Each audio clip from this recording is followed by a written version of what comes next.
I'm Stephanie, 23 years old today. I've got a story that still sends shivers down my spine when I think about it. You know, the kind that makes you reevaluate your entire life. Yeah, that's what we're getting into here. For parts of my life that I can remember, I would always say that I had a pretty normal family life. Things were great apart from the divorce between my parents. We were well fed, we were taken care of, and honestly, I couldn't complain too much. But looking back at it now and knowing what I know now, I should have seen the warning signs sooner. Although things were good, I could say it was a bit hectic living two different lives in two different countries because of the divorce. My brother Emil, 27 years old, bounced between Germany and the good old US of A. Dad lived in the States, and Mom held it down in Germany. The turning point came when Mom got seriously sick. Life as we knew it was about to change forever. We had to pack our bags and head to the States full time. I was 14 at the time, Emil 18, and let's just say emotions were running high. Adapting to life in the US was a mixed bag for both of us. Me, I handled it okay, but not so much Emil. He harbored this deep-seated hatred for Dad, blamed him for the family falling apart, for Mom's illness. The hesitation, Emil had this knack for weaving this narrative that painted Dad as the villain in our story. I'd hear him out and nod in agreement, not realizing the dangerous path this was leading us down. Steph, seriously, you've got to open your eyes. Dad's the reason Mom's sick, and he's the reason we're stuck here in the States. Easy no. Dad didn't make Mom sick. It's just life throwing us a curveball. But Mom will be all right. Curveball? More like he threw a grenade into our family. He left Mom alone in Germany while he lived it up here. Selfish, Steph, completely selfish. Maybe if he sent more money, Mom wouldn't have gotten so sick. Look, I get you're upset, but let's not exaggerate.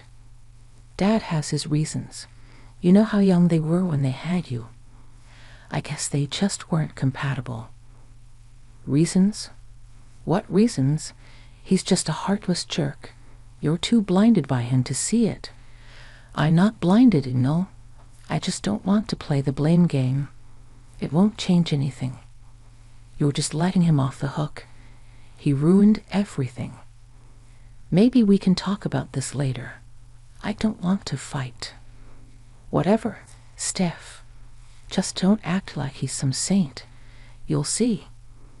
Our parents, despite loving us deeply, had drastically different outlooks on life. Dad, a staunch atheist, believed only in science, while Mom embraced spirituality with tarot readings and psychic practices. Their different views on religion and life choices played a pivotal role in their divorce. Married and young, they couldn't reconcile their differences. Emil, closer to Mom, embraced her spiritual practices, diving into those rituals and beliefs. I, however, found myself in the middle, practicing yoga and meditation occasionally, but not fully immersing myself in Mom and Emil's spiritual world. Death, practical and logical, clashed with Emil's spiritual practices, sparking frequent arguments. Emil, resentful of Dad for what he believed was the crushing of Mom's spirit, struggled to find common ground. Caught in the crossfire, I, just a kid, fought with the complexities of my family drama, torn between the two people I loved most. I hoped for a way to bring peace to our home. Little did I know, these disagreements were mere precursors to a more significant storm looming on the horizon for our family. Emil's rebellion against Dad escalated, and like most 18-year-olds, he was pushing boundaries. But I'm not going to lie, Emil was going off the rails. His late-night escapades, fueled by cheap booze and weed, only intensified the fights between him and Dad. It was a really tough time. And just shy of a year into our stay with Dad, Emil dropped a bombshell. He'd gotten some random girl pregnant. Dad had reached his breaking point. Fury. He kicked Emil out, insisting that if he wanted to act like an adult, he'd do it. He kicked him out without a second thought. I remember that night like it was yesterday. It was really hard on me because I wanted our family to stay together, not fall further apart. A year slipped by, and Heidi, Emil's daughter, came into the world. Despite the crazy circumstances surrounding her birth, I made it a point to visit Emil, his girlfriend, and sweet Heidi as often as I could. I couldn't resist. She was the cutest baby I'd ever seen. And what's more, she was part of our family, and family meant a lot to me. Tragedy struck around the same time Heidi was born. Frau, the spiritual force who had shaped Emil's beliefs and mind, passed away. The news hit us hard, and we swiftly flew to Germany to attend her funeral and bid her a final farewell. Emil was particularly crushed, as you can imagine. The burden of shame over not sharing the news about his daughter with our mom weighed heavily on him. He barely spoke to her in the past year because he was ashamed and embarrassed at his actions, and the regret was eating at him. Her passing fueled Emil's descent into a dangerous spiral of drugs and alcohol. Both Dad and I were extremely worried about this behavior, especially considering he was a father. The already strained relationship between Emil and Dad worsened, as you can imagine. Emil still held our father responsible for everything that had gone wrong in our mom's life. He even went as far as to blame him for her death. Their fights escalated, and there was even a point when Emil banned our dad from seeing Heidi. It was also so sad and crazy. As I turned 18, I decided it was time to leave Dad's house and venture out on my own. I aimed to carve a path for myself, pursuing a good degree and working part-time to support my endeavors. Life seemed to be on a positive trajectory for me. However, tragedy struck yet again when I turned 18. The news came like a punch to the gut. My dad had gotten into a car accident and was instantly killed. The news hit us like a sledgehammer. We were not doing okay. The death of our dad cast a shadow over both Emil and me. I was taken aback by how deeply Emil was affected by the loss, considering his strained relationship with our father. After the funeral, I approached Emil, sensing that there was more to his grief than met the eye. I asked if he wanted to talk about it, and that's when Emil broke down. Emil sat on the worn-out couch, his shoulders slumped and his eyes red from tears. I joined him, gently placing a hand on his back. "Hey, Em, you want to talk about it?" "I don't even know where to start, Steph. I'm just so angry, and I can't figure out why." "It's okay, Em. You don't have to have all the answers right now. Just tell me what you're feeling." "I'm mad at Dad's death. I'm mad at him for everything. I don't even know why I'm crying. We had such a messed up relationship, and now he's gone." "It's okay to feel angry, Em. Grief is a complex thing. You're allowed to be upset, even if your relationship with Dad was difficult. The loss brings out all sorts of emotions. I don't get it.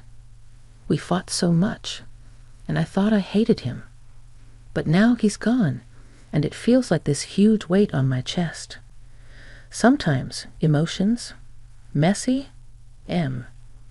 You're grieving, and it's okay to feel conflicted. It doesn't mean you loved him any less. I wish I could have figured things out with him before he died. I wish I could have told Mom about Heidi, about everything.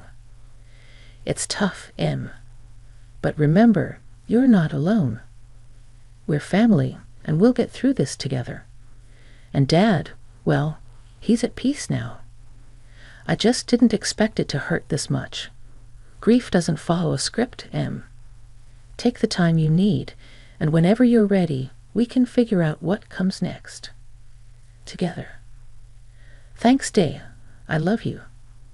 Thanks for everything, for putting up with my crap, for being so strong, even though I'm supposed to be the one protecting you always. We've got each other's backs. With both our parents gone, we found ourselves orphaned, trying to move past the years of turmoil that had haunted our lives. I continued to visit Emil and Heidi regularly, as they were the only family I had left. The journey was incredibly difficult for all of us, but we were determined to support each other and move forward. It had been 5 years since we lost our dad, and life had been going okay for the most part. I was grateful to have already been able to support myself. It sucked not having Mom or Dad around, but that's just the way life goes. Now, at 23, I found myself in the middle of a family celebration. Heidi, my niece, had just wrapped up her 9th birthday party. The house was filled with laughter, cake smears, and the joyous chaos of children. It was lovely. Wanting to lend a helping hand, I offered to help tidy up the house. Emil had to take his now fiancé for a pregnancy checkup, as they were expecting again. I figured it was the least I could do to help, considering he had his hands full. As I gathered plates and discarded wrapping paper, Heidi approached me, her eyes sparkling with a mixture of innocence and curiosity. She tugged at the sleeve of my shirt, pulling me aside from the cleanup. "Auntie Steph, when can I see my grandma?" I paused, caught off guard by the unexpected question. How on earth did she not know about my mom? Didn't Emil tell her? Unfortunately, sweetie, you didn't get a chance to meet your grandma. Now she's gone, and I'm so sorry you didn't get the chance to meet her. But I know that she would have loved you with all her heart.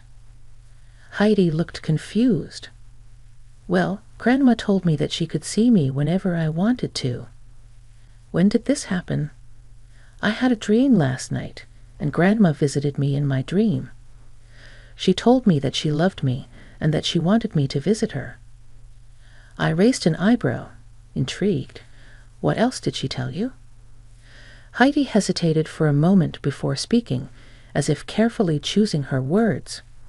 She said we need to fix our family, Auntie Steph. She said there's something broken, and we can make it right. I couldn't help but feel a chill run down my spine. Dreams were tricky things, but Heidi's words hung in the air. As much as I wanted to dismiss it as a child's imagination, the sincerity in her eyes made me pause. And considering my mother's witchy background, I thought that maybe there was some truth to what Heidi was saying. Emil returned later that evening, his fiancée by his side, the news of a smooth and healthy pregnancy painting smiles on their faces. I decided not to mention Heidi's dream. After all, dreams were just dreams, right? Perhaps Heidi just noticed our messed-up family dynamic and saw one picture of her grandma, and bam, conjured up a dream with no actual significance. Those types of things do happen. But as I stayed the night to hang out with Heidi, her words echoed in my mind. There was a part of me that wondered if Grandma, in some mysterious way, had left behind a message for us. Maybe it was time to address the lingering fractures in our family, and in some way honor the memory of our parents. A couple of months went by, life operating as usual. I was washing the dishes one day when Emil called me. "Hey, Steph, how are you doing?" "I'm good, bro. What about you?" "I'm well, thanks. Listen, I've got a big business meeting coming up, and I need a huge favor." "No problem. What do you need?" "Well, it's this weekend, and I need you to stay over and take care of Heidi. Mia is visiting family up north, so that they can see her before she gives birth, and I can't reschedule this meeting. It's important." "Oh, no worries, Emil. I'd be happy to spend the weekend with Heidi. You know I love hanging out with her." "You're a lifesaver, Steph. I'll make sure everything's set up for you. Food's in the fridge, and Heidi's bedtime is around 8. Can you make it?" "Absolutely. I'll be there. Just focus on your meeting, and I'll take care of Heidi. Anything else I should know?" "Nah, that's about it. Mia should be back Sunday evening, so it's just for the weekend. Thanks a million, Steph." "No problem, Emo. We'll have a great time. Just knock them dead in that meeting of yours." "Will do." "Thanks again, Steph. You're the best." The weekend arrived, and so did I at Emil's house with my duffel. Heidi, of course, started losing her mind when she saw me, knowing that her cool aunt was here, and we'd have a blast. Emil left shortly after, giving me full reign of the house, and we got started on enjoying ourselves. Throughout the weekend, we played a bunch of games and even had a little dance party in the living room. It felt good to spend quality time with my niece after so long. Later on in the day, I decided to whip up some snacks for us. As I raided the kitchen for ingredients, I stumbled upon a set of strange-looking glass bottles. They were filled with liquids of different colors, each labeled with strange words that seemed like something out of a fantasy novel. Heidi walked into the kitchen and immediately noticed what I was holding before. I could ask her, she quickly said. "Those belong to Dad, and he told me not to touch them, so you might get in trouble too." "Oh, please, that man can't do anything to me." "Don't tell him I told you that, but what are these?" Heidi said she didn't know. I found it odd, like stumbling upon a makeshift potion lab in the middle of suburbia. And that's when I remembered Emil's fascination with spirituality and mysticism. I hadn't heard him talk about it in ages, probably because he was knee-deep in his HBO finance bros. I figured he'd moved on from that spiritual chapter, so it was a tad bit surprising to see he was still invested. I dismissed it, focusing on the fun we were having. However, throughout the day, Heidi was acting weird. Weirder than her usual goofy and silly self. I caught her scribbling strange symbols in her coloring books instead of coloring within the lines, and quietly chanting strange phrases under her breath. It was a bit weird, but considering I grew up with a woman who would do this loudly and proudly on a daily basis, I wasn't too alarmed. I chalked it up to introducing her to some harmless spiritual practices like mantras and stuff. It was cute. Finally, I couldn't resist asking Heidi about it. We sat down, and I gently asked her if Dad had been teaching her about spirituality. With an eager nod, Heidi said, "Yeah." I decided to let it be. After all, I was in no position to judge Em's parenting choices, as long as Heidi was safe and happy. As the day continued, I couldn't shake the feeling that something unusual was afoot. The vibe in the house had shifted, and a subtle tension hung in the air. Night fell, and after rustling up some mac and cheese, Heidi and I settled down to watch a movie.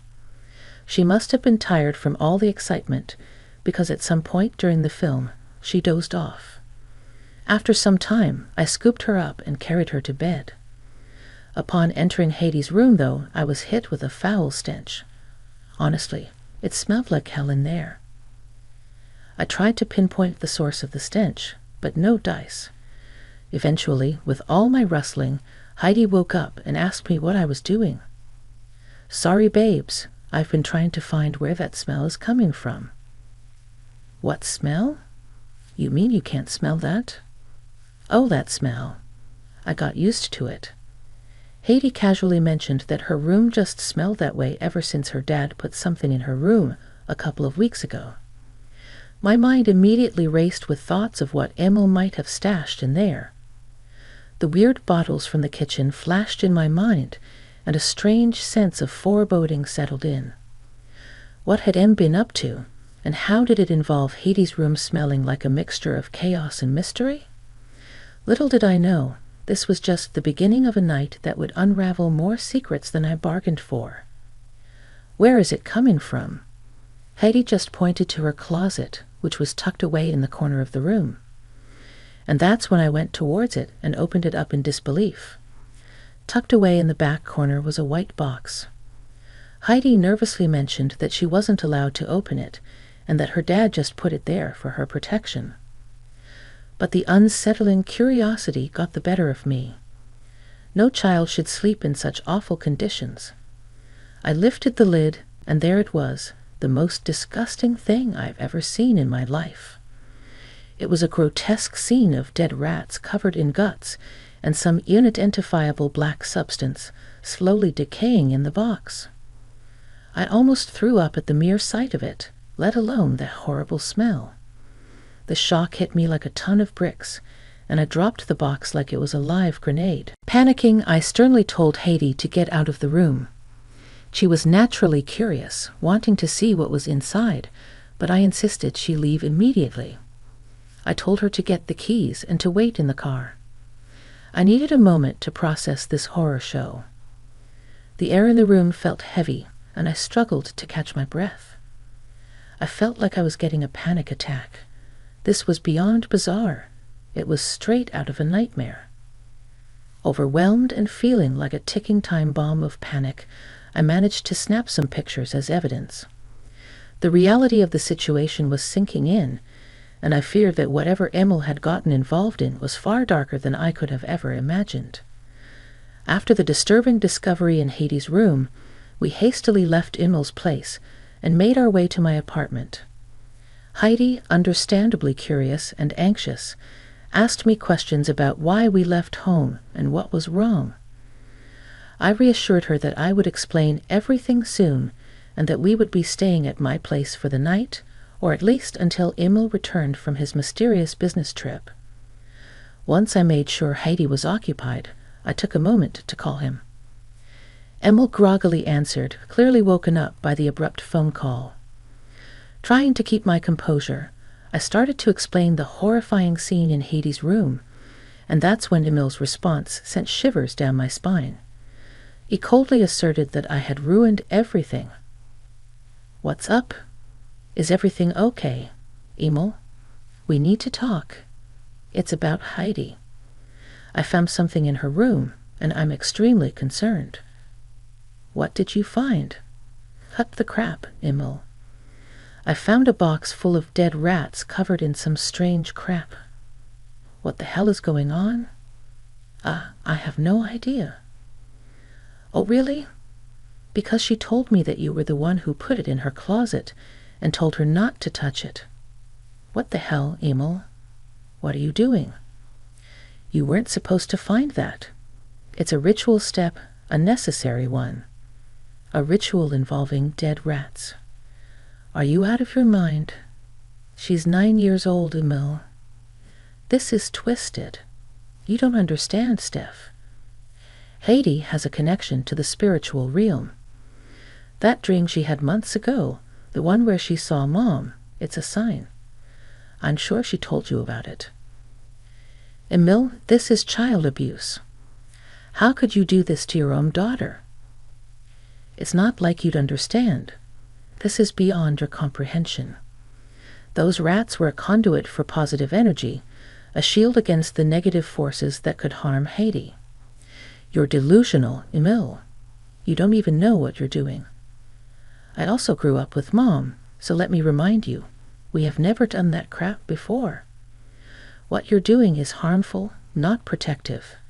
She's a child, not some experiment for your spiritual nonsense. Typical. Mom would be so disappointed in you right now." "What are you talking about? You always sided with Dad, didn't you? You never understood my beliefs. This is for Heidi's own good." Unable to comprehend the depth of Emil's delusion, I abruptly cut the call. The realization hit me like a ton of bricks. My own brother had gone off the deep end, and Heidi was caught in the crossfire.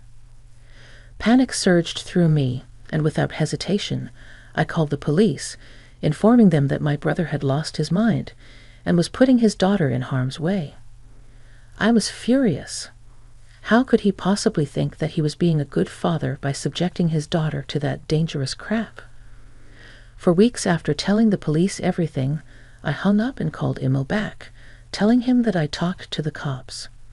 He wasn't happy, of course, calling me a traitor and asking how I could do that to him. "I'm doing what's necessary to protect Heidi from whatever harm you think you're shielding her from. She's staying with me until this mess is sorted out, Emil. Please, you have to understand, I'm doing this for Heidi's sake. I can't let you continue down this path. It's not healthy for Heidi, and it's certainly not healthy for you. A couple of days passed since the disturbing incident involving Emil's ritual, and the consequences were catching up with him. Emil had to cut short his work trip, returning home to face the fallout of his actions. The small community had caught wind of the disturbing events, and Emil found himself facing not just embarrassment, but serious legal consequences. I was obviously furious and disappointed with my brother, so I kept my distance from Emil. I couldn't believe what he had done, and I was only scared of what else he could have been doing. The news had spread like wildfire, and even people in the neighborhood were gossiping about the strange ritual involving dead rats. Emil, facing charges of child endangerment, was not only dealing with the legal repercussions, but also with Mia, his fiancée, who was furious and felt betrayed. Mia said she didn't know anything about this and that she was going to leave Emil, taking their kids with her. He kept trying to contact me, but I, however, wasn't ready to listen. I firmly believed that Emil needed professional help and that his actions were indicative of a deeper issue. In my eyes, he wasn't fit to be around Heidi, Mia, or the unborn baby until he sought the necessary mental health support.